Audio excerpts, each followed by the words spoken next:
32 ans à garder en moi des choses que personne, dans ma vie, n'aurait cru entendre de ma bouche. Des choses que j'aurais moi-même refusé d'admettre pendant très longtemps, parce qu'il est difficile de reconnaître que l'endroit que vous avez choisi pour consacrer votre vie peut aussi être l'endroit qui vous a lentement brisé. Je ne parle pas ici par amertume. Je veux être très clair là-dessus dès le début. Ce que je vais dire ce soir n'est pas une vengeance, ce n'est pas une trahison, et ce n'est certainement pas la parole d'une femme qui a perdu la foi. Ma foi est intacte. Elle est différente, elle est plus silencieuse, plus personnelle, mais elle est là. Ce qui a changé, c'est mon rapport aux institutions qui prétendent la porter. J'ai longtemps pensé que parler de cela me rendrait coupable de quelque chose. Coupable d'avoir quitté. Coupable de ne pas avoir été assez forte pour rester. Coupable, peut-être, d'exposer au regard du monde des choses qui, selon certaines, doivent rester enfermées entre ces murs. Mais j'ai atteint un âge où le silence commence à peser plus lourd que la parole. Et j'ai compris, doucement, que taire certaines vérités ne protège pas la foi. Cela protège seulement les mauvaises personnes. Alors je parle. Pas pour moi seule. Pour toutes celles qui n'en auront jamais la force. Je suis née dans une famille très simple, dans une ville du nord de la France que beaucoup ne connaissent même pas. Mon père travaillait dans une usine. Ma mère cousait. Nous n'étions pas riches, mais nous étions profondément catholiques, d'une façon qui était naturelle, qui ne se discutait pas, qui faisait partie des murs de la maison autant que le papier peint ou l'odeur du pain le dimanche matin. La messe du dimanche était quelque chose d'évident, comme le lever du soleil. On n'y pensait pas. On y allait. Ce qui m'a attiré vers la vie religieuse, ce n'est pas un événement précis. Ce n'est pas une révélation soudaine, un éclair de lumière, une voix. C'est quelque chose de bien plus discret et bien plus profond. C'est une sensation d'appel qui s'est construite au fil des années, comme une rivière qui trouve son chemin sans qu'on lui indique la direction. J'aimais les espaces silencieux. J'aimais les chapelles froides et mal éclairées, où l'on entrait et où l'on sentait immédiatement que le monde extérieur n'avait pas droit d'entrer. J'aimais la façon dont la lumière traversait les vitraux et posait des couleurs sur les pierres. J'aimais l'idée qu'il existait des femmes qui avaient décidé, librement, de consacrer chaque heure de leur journée à quelque chose d'invisible et d'essentiel. Quand j'ai parlé de ma vocation à ma mère pour la première fois, elle a pleuré. Pas de tristesse, du moins ce n'est pas ce qu'elle m'a dit. Elle a pleuré parce qu'elle disait que c'était une grâce. Que donner une fille à Dieu était un honneur que toutes les familles ne méritaient pas. Et moi, à 19 ans, j'ai cru tout cela avec une sincérité absolue. Je ne jouais pas la comédie. Je ne cherchais pas à fuir quelque chose. Je courais vers quelque chose. Quand je suis entrée au couvent pour la première fois, j'avais 20 ans et quelques semaines. C'était en automne. Les arbres du jardin avaient cette teinte dorée qu'on ne voit qu'en octobre, ce mélange de beauté et de mort qui correspond bien, finalement, à ce que représente une entrée en noviciat. On laisse quelque chose derrière soi. On ne sait pas encore ce qu'on trouvera de l'autre côté. Le portail s'est refermé derrière moi et je me souviens d'avoir pensé, très clairement, me voilà. Les premières années ont été exactement ce que j'avais espéré. Exactement. Ce n'est pas une formulation que j'utilise à la légère. Je veux dire que la réalité correspondait à l'image intérieure que j'avais portée pendant des années. La communauté était petite, une trentaine de sœurs, dirigée par une prieure dont je n'oublierai jamais la voix. Une femme d'une sévérité absolue dans les formes, mais d'une grande douceur dans l'essentiel. Elle nous enseignait que le silence n'était pas une punition. Que le silence était une forme d'écoute. Que l'on ne peut pas entendre ce qui est petit et précieux si l'on ne fait pas d'abord taire ce qui est grand et bruyant. Nos journées étaient construites autour des offices. L'office de l'aude à l'aube, quand le ciel était encore sombre et que les premières lueurs peinaient à traverser les fenêtres du cœur. La messe du matin. Le travail, le jardin, la cuisine, la bibliothèque. L'office du soir. Complis. Le grand silence. Je n'avais jamais compris avant d'entrer dans cette vie à quel point la régularité peut être une forme de liberté. L'emploi du temps ne nous contraignait pas. Il nous portait. Il nous épargnait la fatigue des choix inutiles et nous laissait toute notre énergie pour ce qui importait vraiment. Il y avait dans cette communauté des femmes extraordinaires. Des femmes que le monde extérieur n'aurait jamais connues, des femmes dont l'intelligence, la profondeur et la bonté auraient pu illuminer n'importe quelle salle, n'importe quelle conversation, et qui avaient choisi de mettre tout cela au service d'une vie cachée. Sœur Élisabeth, qui avait traduit des textes anciens et qui pouvait parler pendant des heures de la mystique rhénane avec une précision de chercheuse et une chaleur de grand-mère. Sœur Thérèse, qui n'avait jamais eu la santé solide mais qui n'arrivait jamais en retard à l'office. Ces femmes m'ont formée. Elles m'ont appris ce que signifie tenir une promesse. Les premières fissures sont apparues bien plus tard. Et elles sont apparues de façon si progressive, si lente, que pendant longtemps je n'ai pas su les nommer. C'est le propre des choses qui changent imperceptiblement, on s'y adapte au fur et à mesure, et ce n'est qu'en regardant en arrière qu'on réalise à quelle distance on se trouve du point de départ. Cela a commencé par les vocations. Les nouvelles entrantes se faisaient de plus en plus rares. Ce n'était pas une crise soudaine. C'était un tarissement progressif, une source qui s'épuise. Une année, 2 novices. L'année suivante, une seule. Puis aucune pendant 3 ans. Dans les conversations du réfectoire, on n'en parlait pas ouvertement. On évoquait les signes des temps, la sécularisation de la société, la difficulté d'entendre un appel dans un monde aussi saturé de bruit. Ces explications n'étaient pas fausses. Mais elles n'étaient pas entières non plus. Parce qu'en même temps que les vocations se raréfiaient, quelque chose d'autre changeait à l'intérieur. Les communautés cherchaient à survivre. Et pour survivre, elles se mettaient à ressembler davantage au monde qu'elles avaient voulu fuir. C'est là que les premières tensions sont nées, pas brutalement, mais comme une note légèrement fausse qui s'immisce dans une mélodie et qu'on essaie d'abord de ne pas entendre. On a commencé à parler d'images. Pas en ces termes, bien sûr. On parlait de témoignages, d'ouverture au monde, de dialogue avec la société contemporaine. Mais derrière ces mots que tout le monde pouvait approuver, il y avait quelque chose de différent. Il y avait une préoccupation pour ce que les gens du dehors pensaient de nous. Il y avait la gestion des réseaux, les photographies du jardin pour les brochures, les journées portes ouvertes. Il y avait l'inquiétude du regard extérieur. Et je ne dis pas que tout cela était mauvais en soi. Je dis que quelque chose s'était inversé. Au lieu que la communauté soit un espace qui nourrit ses membres pour qu'ils rayonnent vers l'extérieur était devenu la préoccupation première, et l'intérieur s'en trouvait appauvri. Le silence a commencé à se fragmenter. Pas de façon délibérée, pas par mauvaise volonté. Mais les nécessités pratiques empiétaient sur les temps autrefois protégés. Une réunion ici. Une visite là. Un appel téléphonique qui ne peut pas attendre. Et chaque fois, il était raisonnable d'accepter l'exception. Mais les exceptions, accumulées, finissent par devenir la règle. Et le jour où j'ai réalisé que nous avions perdu le grand silence plusieurs soirs de suite sans que personne s'en alarme vraiment, j'ai senti quelque chose se contracter dans ma poitrine. Les questions financières ont pris une place croissante dans nos conversations et dans nos décisions. Je comprends que les institutions doivent survivre matériellement. Je ne suis pas naïve à ce point.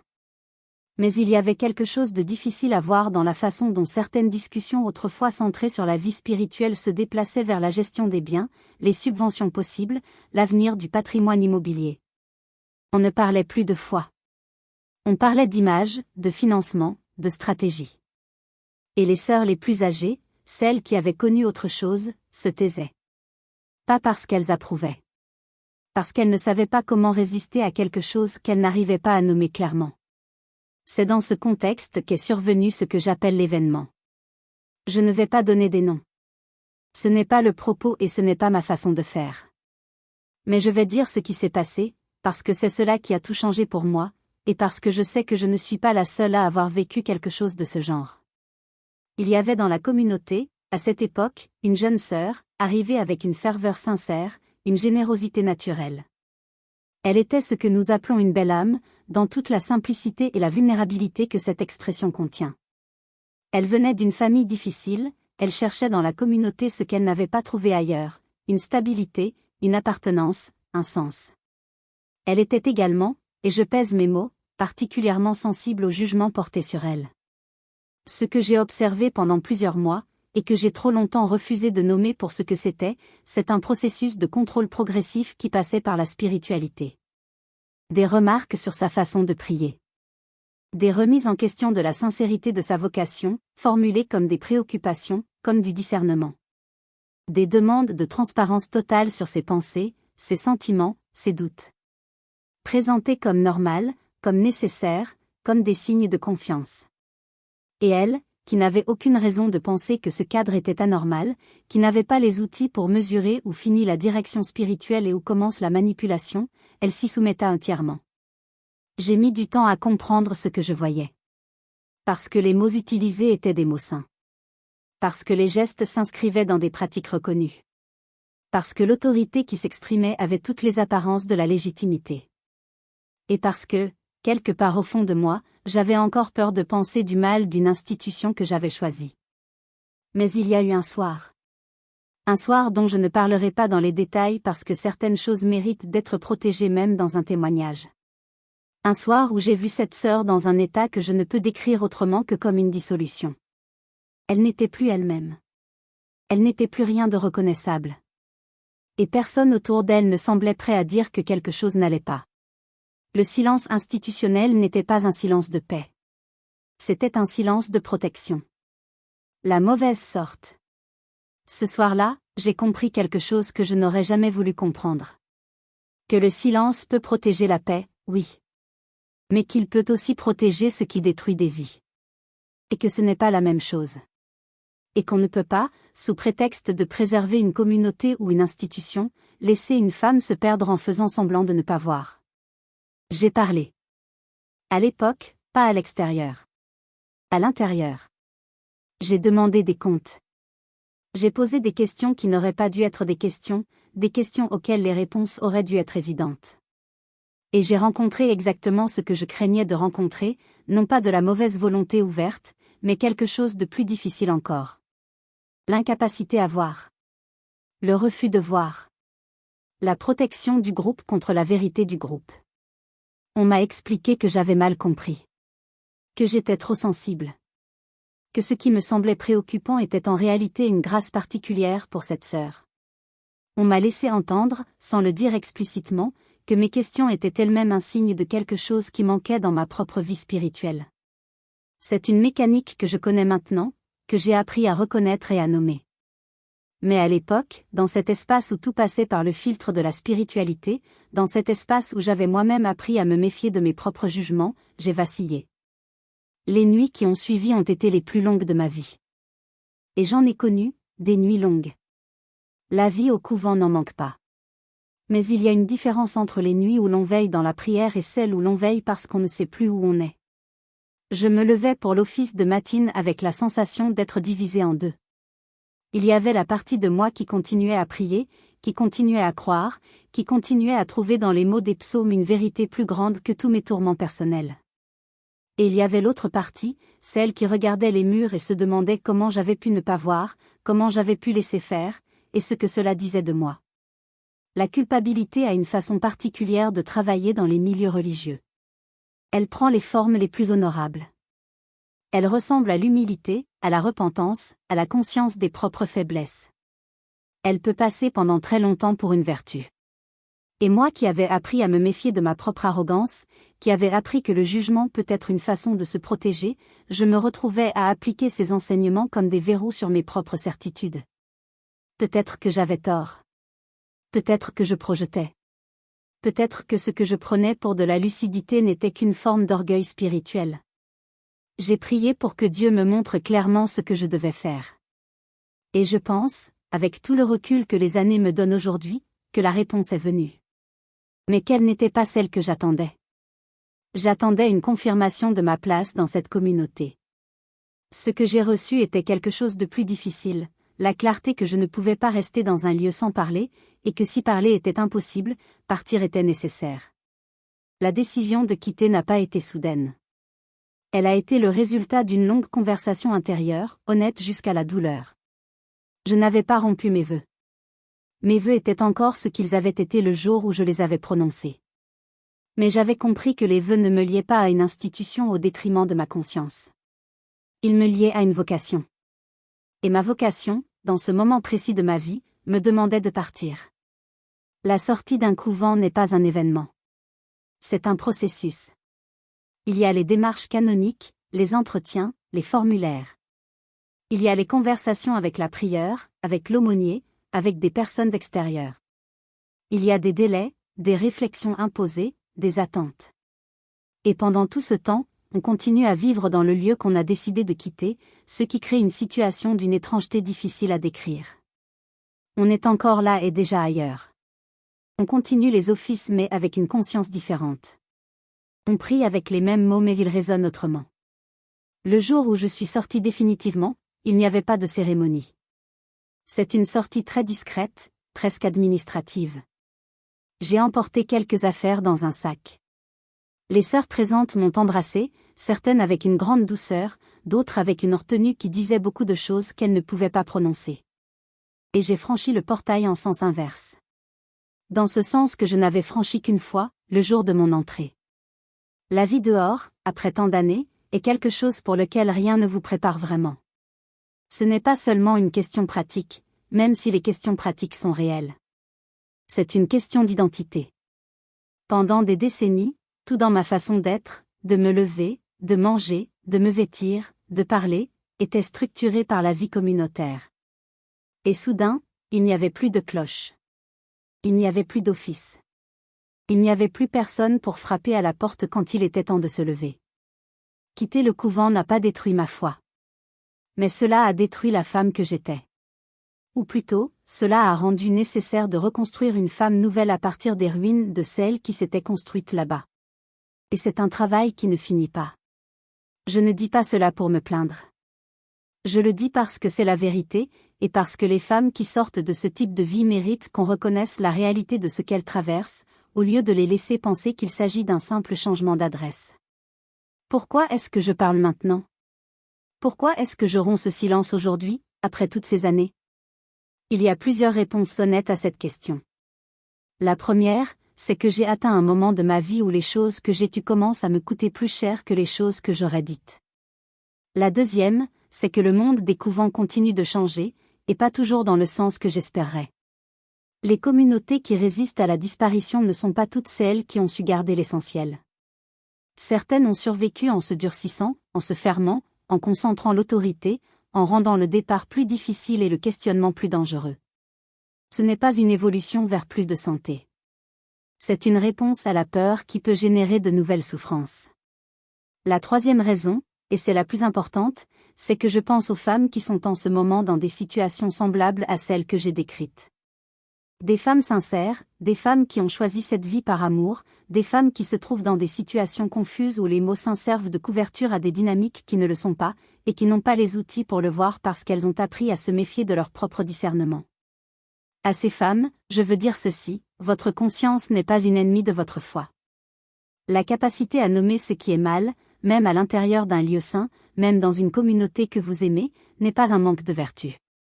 C'est une forme de courage que votre foi vous demande. L'Évangile n'a jamais demandé à personne d'endurer le mal en silence sous prétexte d'obéissance. La servitude et la sainteté ne sont pas la même chose. Et si quelqu'un vous a appris qu'elle l'était, cela aussi mérite d'être regardé en face. Je pense souvent au couvent que j'ai connu. Non pas avec amertume, vraiment, mais avec une sorte de douleur douce, mélangée de gratitude. Ces espaces m'ont formé de façon que je ne mesurerai jamais entièrement. Ils m'ont appris la patience, le silence, la régularité, une façon de me tenir dans l'adversité que je n'aurais pas trouvée ailleurs. Ils m'ont donné des amis que j'ai perdus de vue mais dont le souvenir est gravé dans quelque chose que les mots n'atteignent pas bien. Et ils ont aussi été des lieux de souffrance. Ces deux choses sont vraies en même temps. Et c'est peut-être là la chose la plus difficile à accepter pour quiconque a aimé une institution, qu'elle puisse être à la fois une source de lumière et une source d'obscurité, sans que cela invalide l'une ou l'autre de ces réalités. Les couvents français traversent une transformation sans précédent. Dans 20 ans, beaucoup de ceux qui existent encore auront fermé ou se seront fondus dans des fédérations plus larges. Certaines communautés qui ont survécu à des siècles de persécution ne survivront pas à l'indifférence contemporaine. Ce n'est pas une prédiction politique. C'est une observation simple. Et je ne pense pas que tout ce qui disparaît doive être pleuré de la même façon. Certaines formes devaient évoluer. Certaines rigidités devaient céder. Mais ce que je regrette, ce que je crains de voir disparaître avec les pierres et les toits, c'est quelque chose de beaucoup plus fragile et beaucoup plus précieux. C'est l'idée même que le silence peut être habité. Que la lenteur peut être une forme d'intelligence. Que la vie cachée a une dignité que la visibilité ne donne pas. Que des femmes peuvent choisir une existence qui n'a pas de sens immédiatement mesurable et que ce choix peut être le plus libre qu'elles aient jamais fait. Ces choses-là, je voudrais qu'elles ne disparaissent pas. Pas les institutions, pas nécessairement les structures, pas les hiérarchies qui ont parfois produit ce que j'ai décrit ce soir. Mais l'intuition fondamentale qui leur a donné naissance. L'intuition que la contemplation n'est pas une retraite du monde mais une façon de le traverser plus profondément. Que le don de soi ne s'épuise pas dans l'action mais se ressource dans le silence. Que la prière, pratiquée avec persévérance et honnêteté, transforme réellement ceux et celles qui s'y donnent. Je ne sais pas si ce témoignage servira à quelque chose. Je ne sais pas si les mots que j'ai choisis sont les bons. Toute ma vie, j'ai appris à me méfier des mots trop bien choisis, des discours trop construits, de la facilité de la rhétorique. Ce que j'ai essayé de faire ce soir, c'est de parler aussi simplement que je le pouvais de choses qui sont rarement simples. Ce que je sais, c'est que le silence n'est pas toujours une vertu. Qu'il peut protéger la paix, oui. Mais qu'il peut aussi détruire des vies. Et que choisir entre les deux n'est pas toujours facile, mais que c'est une responsabilité que personne ne peut entièrement déléguer à une institution, quelle qu'elle soit, aussi sainte qu'elle prétend être. Je parle aujourd'hui pour celles qui n'en auront jamais la force. Et je reste en paix avec cela.